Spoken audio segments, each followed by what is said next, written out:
Praise the Lord. सलाम भाई और बहनों, मैं पास्टर महेश फिर से एक बार अपने चैनल पर रहमा गॉड चैनल यहाँ पर आपसे मिलने के लिए आया हूँ।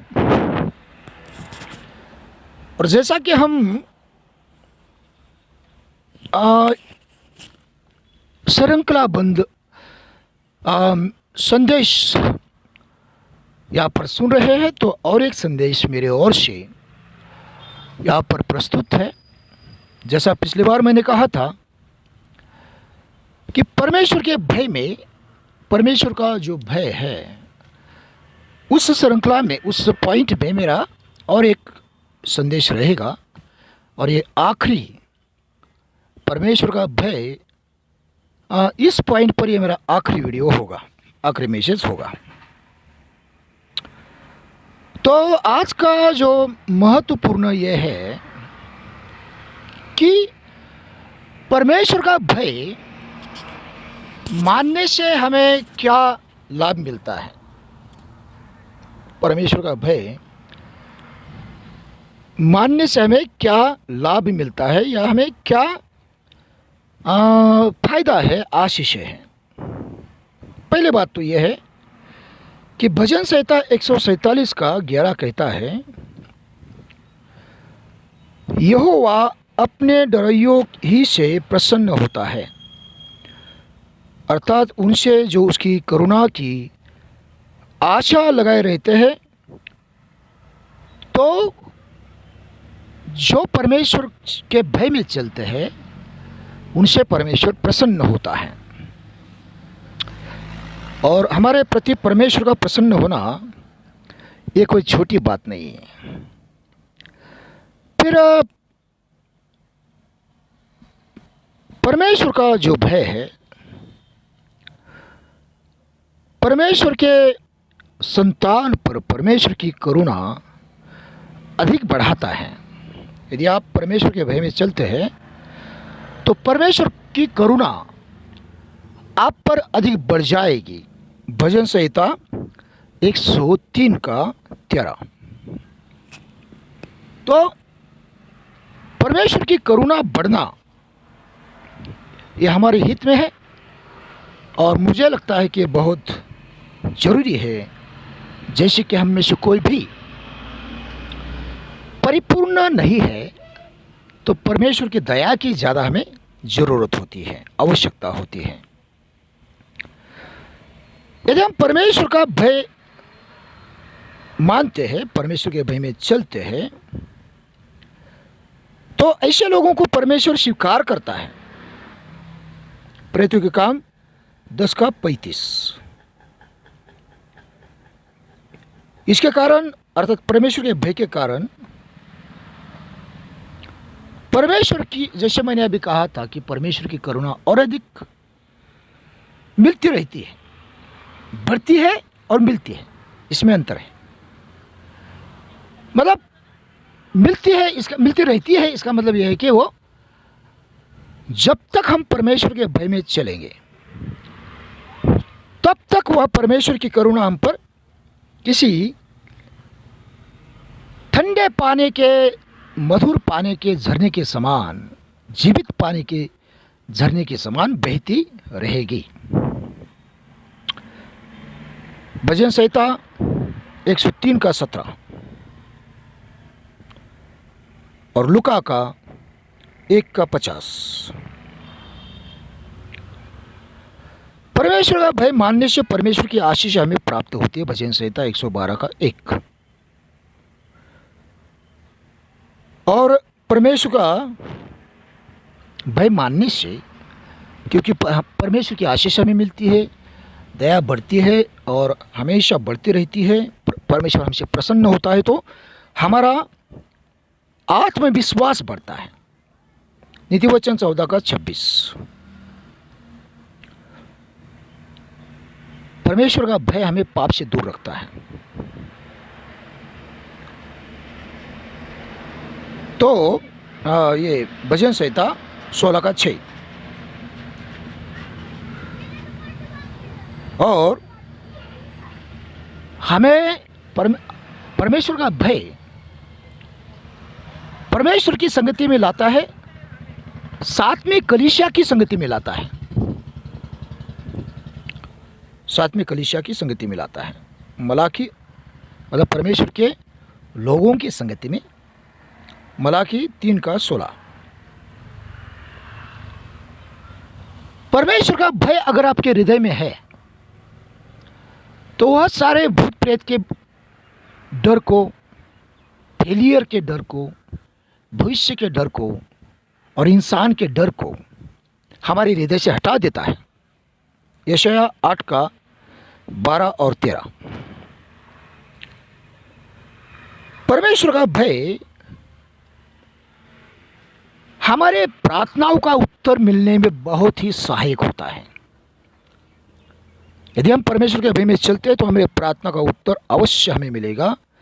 भजन संहिता 145:19। परमेश्वर का भय हमें लंबी दीर्घ आयु प्रदान करता है।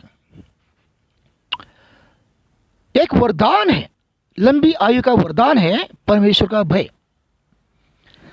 यदि आप परमेश्वर के भय में चलते हैं तो हमें आपको लंबी आयु मिलेगी। जैसे मेसानिक, फ्रीमेसोनिक, एल्यूमिनेटी और सैटेनिक चर्च के लोग कुछ रिचुअल करके दूसरों को मार देते हैं और उनकी आयु को चुराते हैं। वैसे करने की आपको ज़रूरत नहीं पड़ेगी, क्योंकि मैं आज उस विषय पर नहीं बोल रहा हूँ तो इसमें डिटेल में नहीं जाऊँगा। लेकिन कई लोग ऐसे हैं, दावा करते हैं हम 100 साल जिएंगे, जैसा मूसा 120 साल जिया, हम भी जिएंगे। उनके कर्तव्य को देखिए, आपको पता चल जाएगा, क्योंकि वो परमेश्वर के भय में रहते हैं तो इनको कहाँ से मिलेगा। फिर भी अच्छा जीते हैं, इसका मतलब लोगों को मारते रहते हैं, रिचुअल करके लोगों को मारते रहते हैं और शैतान उनकी आयु में से कुछ आयु इनको देते रहता है। ये बड़ा राज है और ये राज की बातें हम फिर कभी बात करेंगे। तो परमेश्वर का जो भय है हमें काफ़ी आशीष देता है और महत्वपूर्ण बात हमें परमेश्वर के चंगाई में रखता है, उपस्थिति में रखता है। और जब आप परमेश्वर की उपस्थिति में रहते हैं तब शत्रु आपको स्पर्श नहीं कर सकता है। भजन संहिता 91 का पहला वचन, मतलब 91 का पहला वचन। तो सोचिए आप, ठीक है, विचार कीजिए कि परमेश्वर का भय कितना अच्छा है। भजन संहिता 46 का 11 कहता है, यहोवा अपना मार्ग मुझे दिखा, तब मैं तेरे सत्य मार्ग पर चलूँगा। मुझको एक चित्त कर कि मैं तेरे नाम का भय मानूं।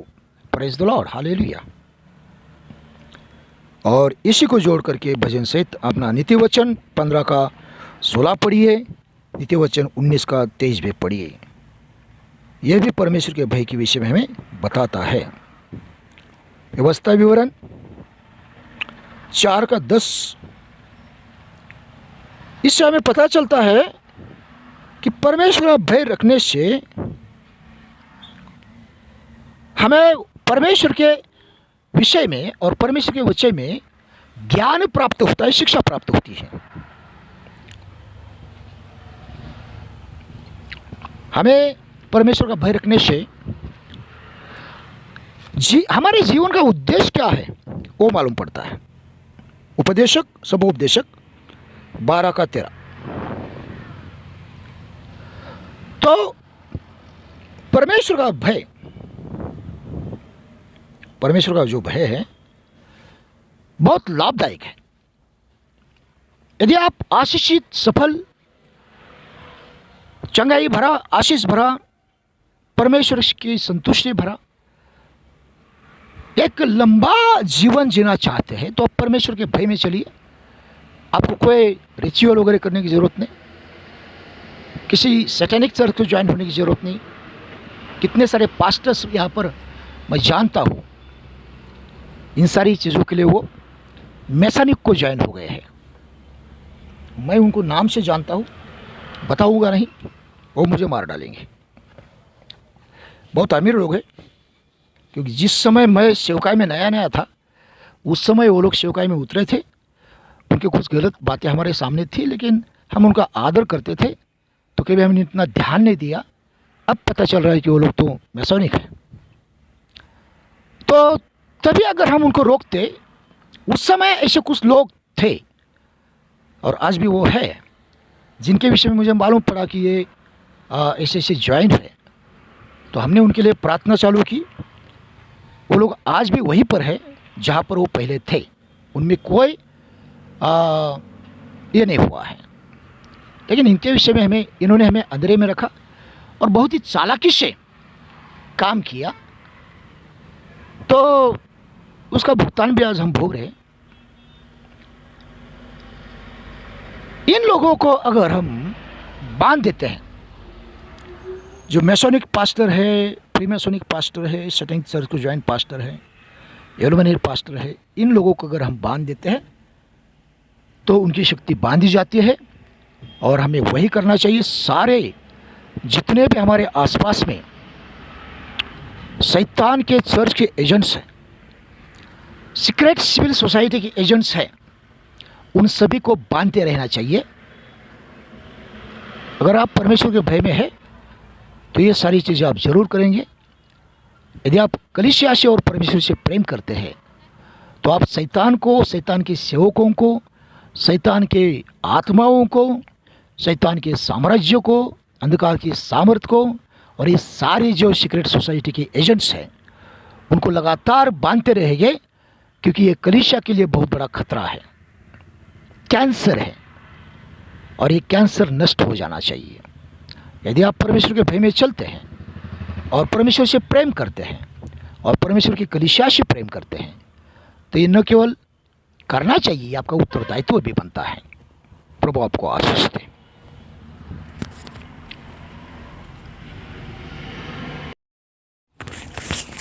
तो भाई बहनों, यहाँ पर मैं अपना वीडियो समाप्त करता हूँ और मैं आपसे विनती करता हूँ कि मेरे दोनों चैनल, रहमा गॉड चैनल और द पावर ऑफ लोगोस, ये दोनों चैनल को सब्सक्राइब कीजिए और मेरे वीडियोस को शेयर कीजिए। मेरे सेवकाई के लिए प्रार्थना करिए, फाइनेंस के लिए प्रार्थना करिए। प्रभु आपको आशीष देगा। जो मेरे फाइनेंस के लिए प्रार्थना करेंगे उनकी सबका फाइनेंस परमेश्वर आशीषित करेगा। और मेरे वीडियो को शेयर करके मेरी सेवकाई को आप सपोर्ट करते हैं, परमेश्वर आपके परिवार को आशीष देगा।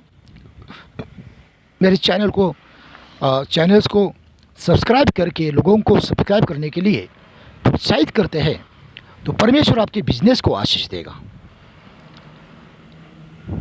और परमेश्वर के आने तक हम सभी को सेवकाई में, प्रार्थना में, परमेश्वर के वचन में बने रहना है। और वो बने रहने के लिए हमें एक दूसरे के सहयोग की आवश्यकता है। कोई भी व्यक्ति अकेला परमेश्वर की सेवकाई कर तो सकता है, लेकिन सफल होने में कठिन होता है। एलिया ने परमेश्वर की सेवकाई अकेले की, वो अकेले ही करता था। तो ऐसा भी होता है, लेकिन फिर भी परमेश्वर का कार्य आगे बढ़ने के लिए हम सभी के मिलकर के काम करने में ही परमेश्वर की महिमा होती है। वचन कहता है कि देखो भाइयों का मिलना कितना मनोहर है। और फिर आप दुनिया के किसी भी कोने में रहे, आप इस समय टेक्नोलॉजी इतनी एडवांस हो गई। Technology now it is growing in advance. There is no problem, though you are staying in any corner of the world. We can come together on the social media, and through that social media, we can work together for our Lord Jesus Christ, Savior, and for His kingdom. Whenever the people of God working together for the task of benefit of the kingdom of God, kingdom of heaven, definitely the blessings start to come in our life, because you know that the devil always try to bring diversion and destruction between the children of God. They try to divide them, but the glory of God take place. Glory of God is in to stay together, stay together of the people of God. Those people of God who walks in the fear of Almighty God, who try to please God, and those God's people who walk in the scripture, try to walk in the scripture. I know that we no one is the perfect. We are going to be the perfect when Christ will come to take his church. At that time, all we will be the perfect. But right now, there are maybe the weaknesses and many things. But God is there. God